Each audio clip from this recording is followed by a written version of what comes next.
మన ప్రభు అయిన యేసుక్రీస్తు నామములో మీ అందరికీ హృదయపూర్వక వందనాలు.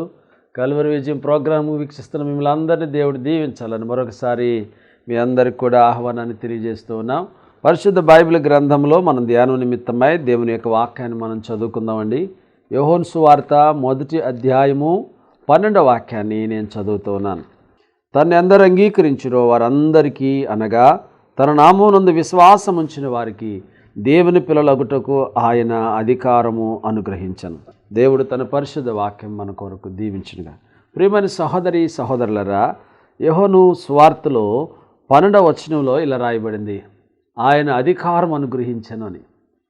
దేనికి అధికారం అనుగ్రహించారు ఆయన అని మనం ఆలోచన చేసినట్లయితే బైబిల్ గ్రంథం బోధిస్తుంది, తన్ని అందరు అంగీకరించురో ఆయన తన నామందు విశ్వాసం ఉంచిన వారందరికీ కూడా దేవుని పిల్లలు అగుటకు ఆయన అధికారమును అనుగ్రహించను. యోహాను సువార్తను మనం చూస్తూ ఉన్నాం. బైబిల్ గ్రంథంలో 5 యోహాను అనే పేర్లు కలిగినటువంటి వ్యక్తులు ఉన్నారు. అందరూ యోహానులు కాదు. బాప్తిసం ఇచ్చే యోహాను వేరు, యేసుప్రభు శిష్యుడైన యోహాను వేరు, ఇంకా మార్కను మారు పేరు కలిగిన యోహాను వేరు. ఈ విధంగా మనం చూసినట్లయితే 5 వ్యక్తులు మనకు కనిపిస్తారు. ఎప్పుడు ఏ సందర్భంలో ఎవరు ఎక్కడ ఏమి పని చేశారో మనం తెలుసుకోవాలి. అలా లేకపోతే దేవుని బిడ్డలారు మనకి సరిగా వాక్యం అర్థం కాదు. కాబట్టి దేవుని యొక్క వాక్యాన్ని మనం క్షుణ్ణంగా అర్థం చేసుకోవడానికి ప్రయత్నం చేయాలి. మనం చదువుకున్న వచన భాగాలను చూసినప్పుడు యోహాను సువార్తను మనం గమనిస్తే యేసు ప్రభు యొక్క శిష్యుడైనటువంటి యోహాను భక్తుడు ఈ యొక్క సువార్తను రాసినట్లుగా మనం చూస్తూ ఉన్నాం. ప్రభునందు ప్రియులారా, మనం ఈ సమయమందు క్రీస్తుకు గల అధికారాలు అనే అంశాన్ని గురించి కొద్ది నిమిషాలు మనం ధ్యానం చేసుకుందాం. చూడండి 12వ వచనం మరొకసారి చదువుకున్నట్లు, తన్ని అందరూ అంగీకరించురో వారందరికీ, అనగా తన నామమందు విశ్వాసం ఉంచిన వారికి దేవుని పిల్లలగుటకు ఆయన అధికారం అనుగ్రహించారు. Authoritative God. మనం ఆరాధిస్తున్నటువంటి దేవుడు అధికారము కలిగినటువంటి దేవుడు. ఈ లోకంలో అధికారులు మనం తీసుకుంటే, ఆఫీసర్స్ని మనం తీసుకుంటే వాళ్ళకు ఒక ఆధిక్యత ఉంటుంది. వారు పనిచేస్తున్న ఆఫీసులో కానీ, వారు పనిచేస్తున్నటువంటి డిపార్ట్మెంట్లో కానీ, షీజ్ అనే ఆఫీసర్, ఆమె ఒక మంచి అధికారి, రకరకాలైనటువంటి అధికారములు కలిగినటువంటి ఆమె అని మనం చూస్తూ ఉంటాం ప్రియులారా. కాబట్టి వాళ్ళకి ఎంతో రెస్పెక్ట్ ఇస్తాము. వారు కూడా రెస్పెక్టబుల్ పర్సన్స్గా మనం చూస్తూ ఉంటాం. గౌరవించదగినటువంటి ప్రజలుగా మనం చూస్తూ ఉంటాం. అయితే ఈ లోకంలో ప్రభువైన యేసుక్రీస్తు వారు తన నామమందు ఎవరైతే విశ్వాసం ఉంచుతున్నారో వారందరూ దేవుని పిల్లలు అవ్వడానికి, చిల్డ్రన్ ఆఫ్ గాడ్, దేవుని పిల్లలు అవ్వడానికి ఆయన అధికారం అనుగ్రహించాడంటండి. ఎంత గొప్ప సంగతిని మనం ఇక్కడ చదువుకుంటున్నాం. మనం ఆరాధిస్తున్నటువంటి దేవునికి అనేకమైన అధికారాలు ఉన్నాయి ప్రియులారా. అధికారము లేనివాడు అధికారాలు ఇవ్వలేడు కదా.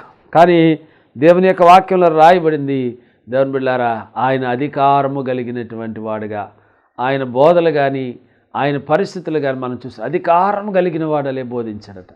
ఎక్కడ రాజీ పడలేదు బోధలో. వీళ్ళేమైనా అనుకుంటారేమో, క్షుణ్ణంగా చెప్పాల్సి వచ్చినప్పుడు మనం కూడా చాలాసార్లు ఈ ప్రజలు ఏమనుకుంటారో, నా బంధువులు వీళ్ళు ఏమనుకుంటారో, స్నేహితులు ఏమనుకుంటారో అనుకుంటాం. వాళ్ళు కూడా లోక సంబంధంగా మనల్ని పిలుస్తూ ఉంటారు, లోక సంబంధమైన బంధుత్వాలతో. వారు ఒక దైవ సేవకుడిని మీరు దైవ సేవకుడిగా చూడాలి. మీ బంధువైన స్నేహితుడని ఎవరైనా సరే, దేవుని బిడ్డలారా, మీరు ఆలోచన చేయాలి. దైవ సేవకునిగా చూస్తే మీకు దీవెన కలుగుతుంది. కాబట్టి నా ప్రేమైన సహోదరి సహోదరులారా, దేవుని యొక్క వాక్యాన్ని కనుక మీరు గమనించినప్పుడు మరి యేసుక్రీస్తుకున్నటువంటి అధికారాలు ఏమిటి అని మనం ఆలోచన చేస్తే మత్తయి సువార్త 9వ అధ్యాయం 6వ వచనాన్ని మనం మొదటగా చదువుకుంటాం. ఆయనను పాపములు క్షమించుటకు భూమి మీద మనిషి కుమారునికి అధికారము గలదని మీరు తెలుసుకొనవలెను. చూడండి 9వ అధ్యాయం 6వ వచనం. మనిషి కుమారుడికి ఏం అధికారం ఉందంట? పాపములను క్షమించే అధికారం ఉందంట. ఈ లోకంలో ఒక మనిషి తప్పు చేసినప్పుడు, ఒక పాపం చేసినప్పుడు, వాడు నేను చేసినది తప్పు అని పశ్చాత్తాపంతో కన్నీరు విడిచి మరి వాడు పాపం క్షమాపణ దేవుని దగ్గర అడిగితే క్షమాపణ ఉంది అని చెప్తా ఉన్నాను. చాలామంది తెలియక తప్పు చేస్తే ఆ మతంలో క్షమించేస్తారంట, పాపాలు చేసిన వాళ్ళందరూ ఆడబోతారట, మనలో ఏ పాపం లేదు కాబట్టి మనం వెళ్ళకూడదు, వెళ్ళవసరం లేదని అంటారు. అది కాదు అక్కడ విషయం. విషయం ఏంటంటే, తెలియక చేసిన తప్పుకి క్షమాపణ ఉంది, తెలిసి చేసిన తప్పుకి క్షమాపణ లేదు. కాబట్టి సహోదరి సహోదరులారా, దేవుని వాక్యాన్ని మనం వక్రీకరించకూడదు. పక్షవాయువు కలిగిన వాడు ఉన్నాడు. ప్రభువైన యేసుక్రీస్తు వారి దగ్గరికి వెళదామని చూస్తే అక్కడ ప్రజలు చాలా మరి నిండారుగా ఉన్నారు, జనసమూహం ఉన్నారు, క్రౌడ్ ఉంది అక్కడ. అప్పుడు వాళ్ళు ఏం చేశారంటే, మరి వీడికి స్వస్థత కావాలి కదా, అందుచేత వారు అద్భుతంగా మంచమును బట్టి పైన ఇంటి కప్పు తీసేసి యేసు ప్రభువారు ముందుకు తీసుకుని వెళ్ళిపోయారు 4 వ్యక్తులు. ప్రభువారు వారి విశ్వాసమును చూసి అతను స్వస్థపరిచారు. చాలా అద్భుతం కదా. కొన్నిసార్లు దాని వల్ల నీ తండ్రి విశ్వాసం, నీ తల్లి విశ్వాసం, నీ తల్లిదండ్రుల ప్రార్థన నీకు ఫలించేట్టుగా ఉంటుందన్నమాట. వారి విశ్వాసమును చూచి దేవుడు ఏం చేశాడంటే ఇతన్ని స్వస్థపరిచాడు. పక్షవాయువుతో బాధపడుతున్నారు. మరి ఫెరాలిటిక్ మ్యాన్, దేవుని బిడ్డలారా, ఎన్ని సంవత్సరాలు మంచం మీద తీసుకున్నాడో. మరి మంచి భార్యలు చూస్తారు, కొంతమంది చూడరు, పట్టించుకోరు. బంధువులు చూస్తారు, ఎవరైనా ఇతరులకు భారంగా ఉండేటువంటి పరిస్థితి అది. దేవుని బిడ్డలారా, మా గ్రామంలో ఒక ఆయన ఉన్నారు, చిట్టుబొమ్మ నాంచేరి గారని. దేవుని బిడ్డలారా, పక్షవాయువు వచ్చినప్పుడు నన్ను ప్రార్థన చేయడానికి పిలిపించారు. మరి నేను సేవకు తొలి దినాలు అవి. దేవుని బిడ్డలారా, 7 వారాలు నేను వెళ్ళి ప్రార్థన చేశాను ఆ ఇంట్లో. 7వ వారంలో పక్షవాయువు కలిగిన వాడు లేచి నడిచాడు. నా సేవలో అది అద్భుతమైన సాక్ష్యం, సజీవమైన సాక్ష్యం. వారు ప్రభువుని నమ్ముకుని మరి చాలా కాలం వారు దేవునికి నమ్మకంగా సాక్ష్యంగా ఉన్నారు. మళ్ళీ ఇప్పుడు కూడా వారి కుమారులు చెప్తూ ఉంటారు దేవుని బిడ్డ, ఎంత అద్భుతమైన సాక్ష్యం. నేను ప్రార్థన చేసినప్పుడు దేవుడు చేసిన అద్భుతమైన కార్యం, మెరాకిల్ అది. పక్షవాయువుతో బాధపడుతున్న ఆయన కొన్ని దినాలకు లేచి నడిచాడు, సన్నిధికి వచ్చాడు. ఆ దేవుడు వారిని స్వస్థపరిచాడు. దేవుని బిడ్డలారా, మరి వారి విగ్రహారాధన నుంచి బయటకు వచ్చి ప్రభువుకి సాక్షులుగా జీవిస్తున్నారు. ఇప్పటికీ వారి కుమారుడు కూడా దేవుని సేవలో ఉన్నాడు. చాలా సంతోషం. కాబట్టి దేవుని కార్యంలో ఆ దేవుడు నిన్న నేడు ఏకరీతిగా ఉన్నటువంటి దేవుడు. దేవుని బిడ్డలారా, నీకు అంతా అయిపోయినాక దేవుని దగ్గరికి వచ్చేదానికంటే యవన కాలంలో నువ్వు దేవుని దగ్గరికి వస్తే, యవన కాలపు యొక్క ప్రేమను దేవునిలో గడిపితే, దేవుని సన్నిధానంలో గడిపితే దేవుడు నీకు ఎంతో ఆశీర్వదిస్తాడు. ఈ లోక భోగములలో ఏమున్నది దేవుని బిడ్డలారా? ఈ లోక సంబంధమైనటువంటి లోకాశలు, పాపేచ్ఛలు, భోగేచ్ఛలు, ఈ లోక సంబంధమైనటువంటివి తాత్కాలికమైన సంతోషాన్ని ఇస్తాయి. కానీ దేవుని దగ్గరకు వస్తే నీకు నెమ్మది, శాంతి, సమాధానమే కాకుండా పరలోకములో ఉన్నటువంటి దేవదూతల సమూహం నీ పక్షంగా ఉంటారు. దేవాది దేవుడే నీ పక్షంగా ఉండి నీ పరిచర్యలో కానీ నీ పనిపాట్లలో కానీ ఆయన నీతో ఉండి నిన్ను నడిపిస్తాడు. పరలోక ఆనందాన్ని దేవుడు నీకు అనుగ్రహిస్తాడు. పరిశుద్ధాత్మ నడిపింపు దేవుడు నీకు ఇస్తాడు. పరిశుద్ధాత్మ శక్తితో నిన్ను నింపుతాడు. అనేకమైన ప్రవచనాలు, అనేకమైన కృపలు దేవుడు నీకు ఇస్తాడు. దేవుని వాక్యం వింటున్న నా ప్రియమైన సహోదరి సహోదరులారా, ఎందుకంటే ఆయన అధికారము కలిగినటువంటి దేవుడు. నెంబర్ 1, పాపములను క్షమించే అధికారం ఆయనకుందట. రెండవదిగా మనం చూసినప్పుడు దేవుని యొక్క వాక్యంలో యోహాను సువార్త 11వ అధ్యాయము 33వ వాక్యాన్ని మనం చూసినప్పుడు ఆ సందర్భములో మరి యేసుక్రీస్తు ప్రభువారు చనిపోయినటువంటి లాజరును బ్రతికించినట్లుగా మనం చూస్తాం ప్రియులారా. మరి పరామర్శించడానికి యేసు ప్రభువారు వెళ్ళినప్పుడు వారి సహోదరి అంటుంది 11వ అధ్యాయము 21వ వచనం, మార్త యేసుతో, ప్రభు నువ్వు ఇక్కడ ఉండిన ఎడలా నా సహోదరుడు సావకుండును, ఇప్పుడైనా నువ్వేమడిగినా దేవుడు నీకు అనుగ్రహించునని ఎరుగుదును. యేసు నీ సహోదరుడు మరలా లేచునని ఆమెతో చెప్పారు యేసు ప్రభువారు. అవునులే ప్రభు, అంచెదిన మందు నువ్వు మరలా వచ్చినప్పుడు నా తమ్ముడు లేస్తాడని చెప్తే మరి ఆయన అంటున్నారు, పునర్ధానమును నేనే, జీవమును కూడా నేనే, నా యందు విశ్వాసం ఉంచువాడు చనిపోయినను బ్రతుకును. 11వ అధ్యాయం 25వ వచనంలో I am resurrection and life.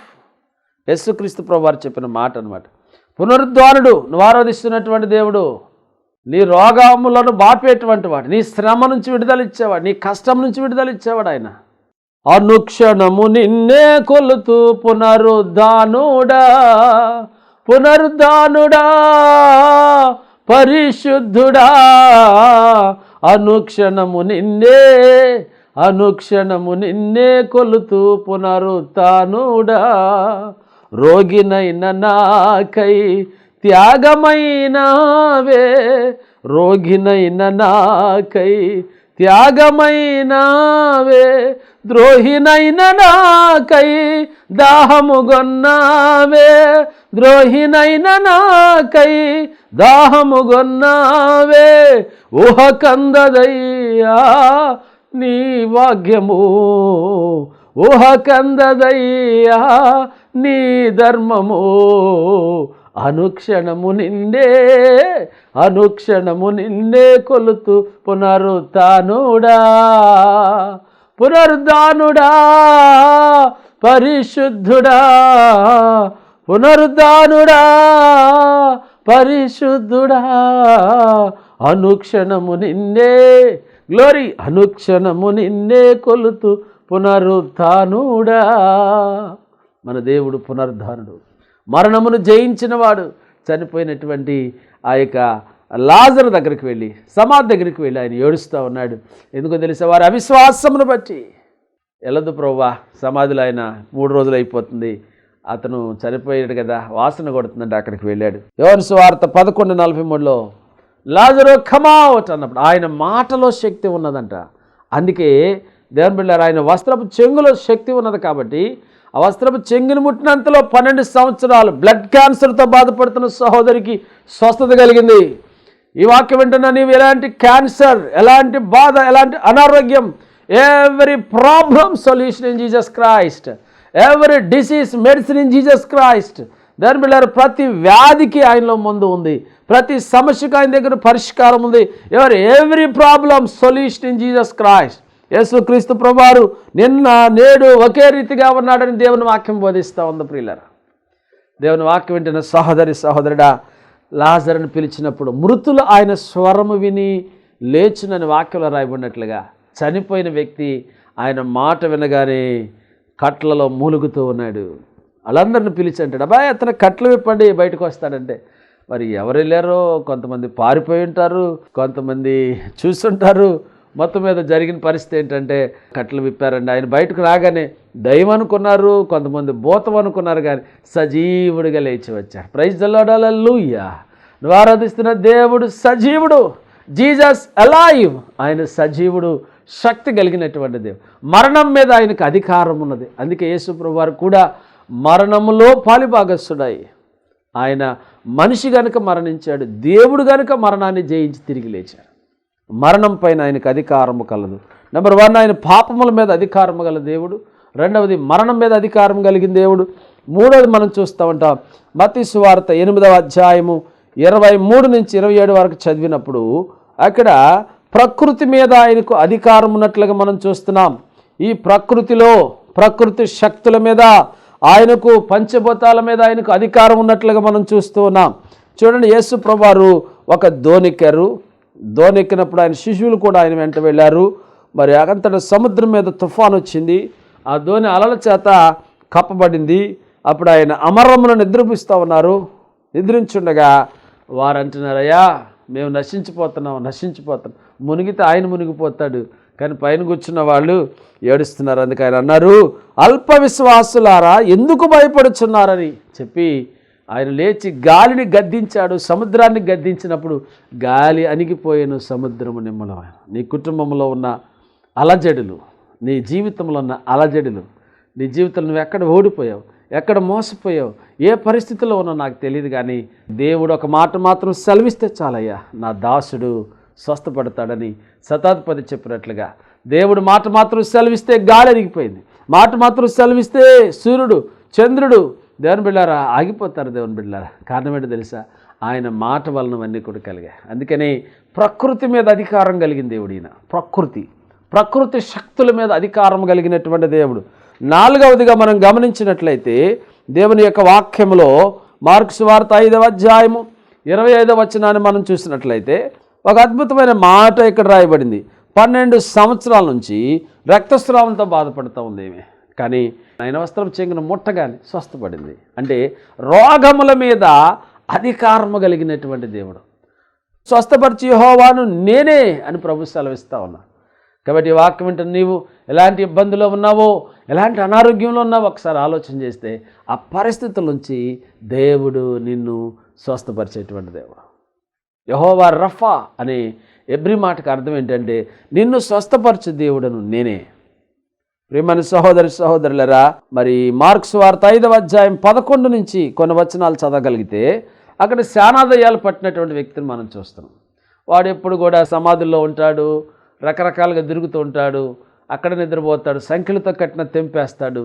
కాబట్టి వాడికి కొన్ని దుశ్శక్తులు పట్టుకున్నాయి, దురాత్మలు పట్టాయి.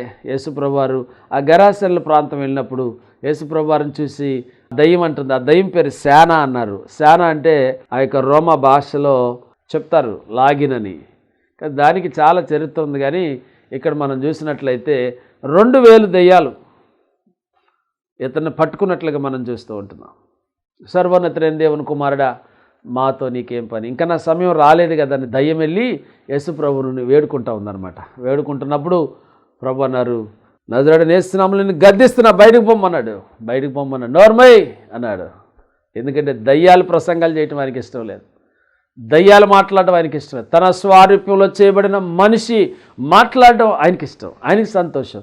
నువ్వు పాట పాడితే ఆయనకి ఇష్టం, నువ్వు సాక్ష్యం చెప్తే ఆయనకి ఇష్టం, నువ్వు వాక్యం చెప్తే ఆయనకి ఇష్టం, తెలుసా? ఎందుకంటే నువ్వు ఆయన పోలికలో చేయబడ్డావు. దేవునికి స్తోత్రం కలుగును గాక. బిడ్డలారా, వెంటనే అక్కడ పందులు మేస్తున్నాయి, 2000 పందులు. నేను ఆ నది పక్కన అక్కడికి వెళ్ళిపోతానంటే వెళ్ళి ఈ దయ్యాలు వెళ్ళి అందులో పడితే ఆ పందులన్నీ కూడా పరిగెత్తుకుంటూ వెళ్ళిపోయి నదిలో పడి చనిపోయినాయి. ఆ పందుల యజమానికి నష్టం వచ్చింది. వాడు వచ్చాడు, అయ్యా ఈ ప్రాంతం వదిలిపెట్టు బాబు, నా వ్యాపారం దెబ్బతింటుంది, నేను శుభ్రంగా పోర్కు సంబంధించిన బిజినెస్ చేస్తా ఉన్నాను అని ప్రభువుని అక్కడి నుంచి పంపించేశారట. ఒక్క ఆత్మ రక్షించబడ్డానికి మరి భౌతికంగా అతను నష్టపోయినా కూడా దేవుడు ఇష్టపడ్డాడు. అంటే అర్థం ఏంటంటే ఒక ఆత్మ నశించిపోవటం దేవునికి ఇష్టం లేదు, ఒక ఆత్మ నరకాగ్నిలోకి వెళ్ళటం ఆయనకి ఇష్టం లేదు, ఒక ఆత్మ నశించిపోవటం ఆయనకి ఇష్టం లేదు. ఆలోచించాయి, నీ కుటుంబంలో ఇంకెంతమంది మారు మనసు పొందాలో, ఎంతమంది రక్షణ పొందకుండా ఉన్నారో వారందరూ కూడా ఈ నూతన సంవత్సరంలో మారు మనసు పొందాలని, రక్షణ పొందాలని నువ్వు ప్రార్థన చేయాల్సినటువంటి వ్యక్తిగా ఉంటున్నావు. నీ భర్త కొరకు, ఆయన ఆరోగ్యం కోసం, నీ బిడ్డల కొరకు, లేక నీ మనవళ్ళ కోసం, నీ మనవరాళ్ళ కోసం ప్రార్థన చేసే బిడ్డగా ఉండాలి. ఇంటికాడ ఖాళీగా ఉన్నప్పుడు ముసలమ్మ ముచ్చట్లను మాని దేవుని వాక్యం సంగతులను దేవుని సన్నిధానంలో నీకున్న సమయం వేళ నీ ఆఫీసులో నువ్వున్న పరిస్థితులు నువ్వు ఆశీర్వదించబడాలంటే, దీవించబడాలంటే దేవుని కొరకు నువ్వు పనిచేయాలని దేవునితో నేను హెచ్చరిస్తూ ఉన్నా. దేవుని బిడ్డలారా, దేవాది దేవుడు మరి ఇంతవరకు మనం విన్నాం, కేరసెల్ల ప్రాంతంలో ఉన్న దయ్యముల మీద, పరిస్థితుల మీద దేవుడు ఎంత గొప్ప జయం ఇచ్చాడో మనం చూస్తూ ఉంటున్నాం. దేవుని యొక్క వాక్యాన్ని కనుక మీరు చూసినట్లయితే లూకాసు వార్త 10వ అధ్యాయం 18వ వచనం మనం చదివితే, శత్రు బలం అంతటి మీద నేను మీకు అధికారం ఇస్తున్నానని చెప్పారు. ఎంత గొప్ప సంగతి దేవుని బిడ్డలారా. చూడండి, పాపములను క్షమించే అధికారం ఉంది ఆయనకి, మరణం మీద ఆయనకి అధికారం ఉంది, ప్రకృతి మీద అధికారం ఉంది, దయ్యాల మీద ఆయనకు అధికారం ఉంది, రోగాల మీద మరి అధికారం ఉంది.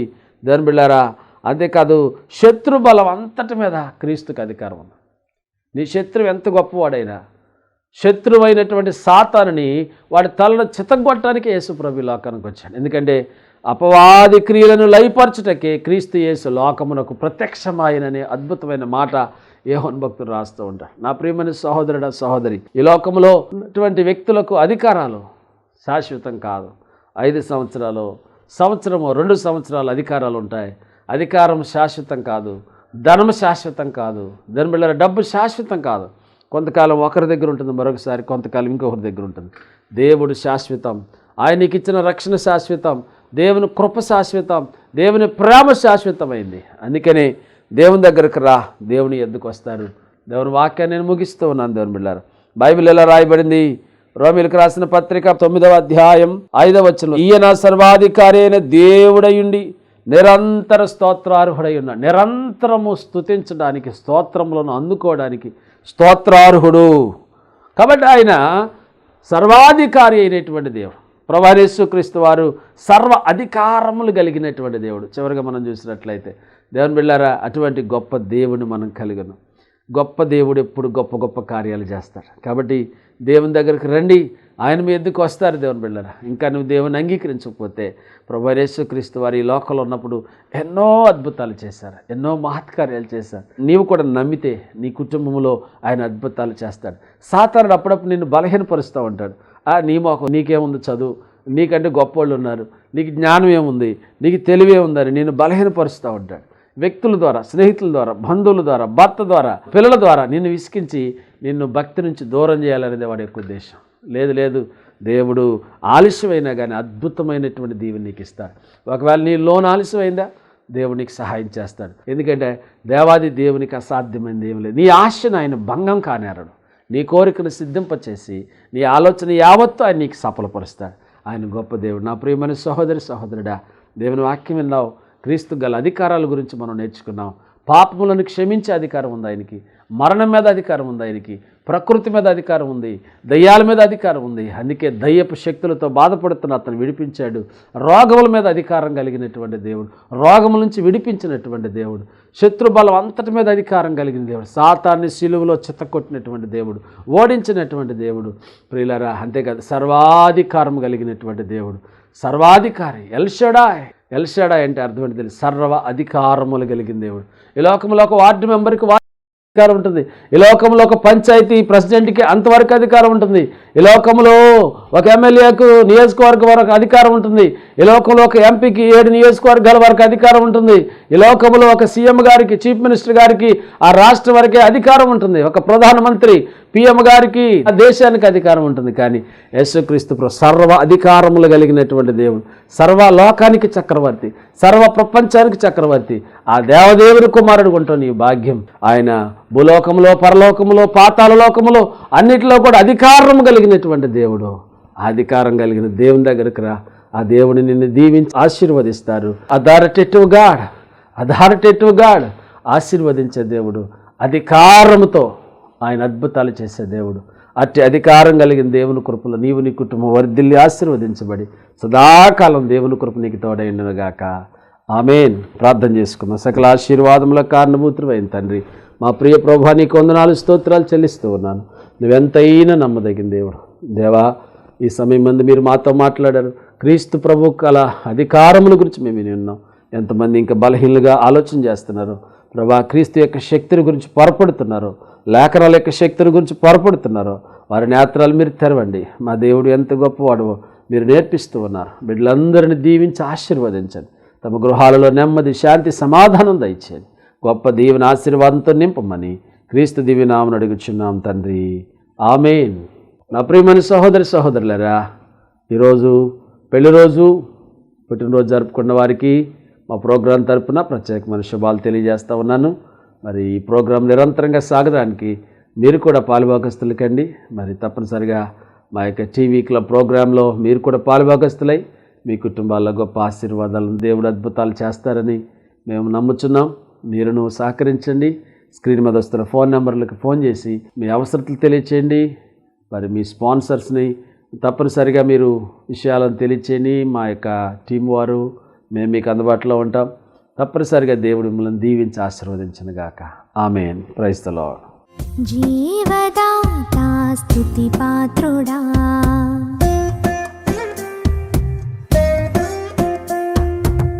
జీవదాతా స్తుతి పాత్రుడా, నన్నేలు దేవా నజరేయుడా, జీవదాతా స్తుతి పాత్రుడా, నన్నేలు దేవా నజరేయుడా. ప్రేమ చూపి పిలిచినావు ప్రాణనాథ పరమాత్ముడా, నీవు లేక ఇలలో నేను బ్రతుకలేను నిజ దేవుడా. జీవదాతా స్తుతి పాత్రుడా, నన్నేలు దేవా నజరేయుడా. ప్రేమ చూపి పిలిచినావు ప్రాణనాథ పరమాత్ముడా, అంధకారా ఈ జగాన నీవే చాలు నా యేసయ్యా. జీవదాతా స్తుతి పాత్రుడా, నన్నేలు దేవా నజరేయుడా.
స్తుతి పాత్రుడా నన్నేలు దేవా నజరేయుడా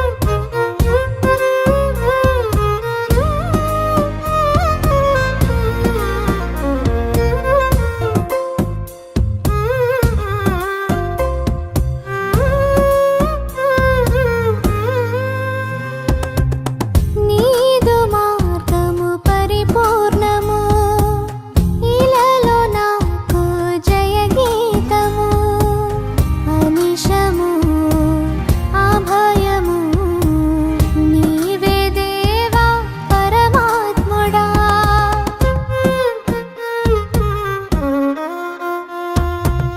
నీదు నామము అతి శ్రేష్టము పలికినాలో స్తుతి గీతము మహిమయు ఘనతయు నీకే దేవా పరిశుద్ధుడా యేసయ్యా నీ వాక్యమే యేసయ్యా ఆధారమే ప్రేమతో కోరానుగా కృపతో చెలిమై మలిచే నా బంధం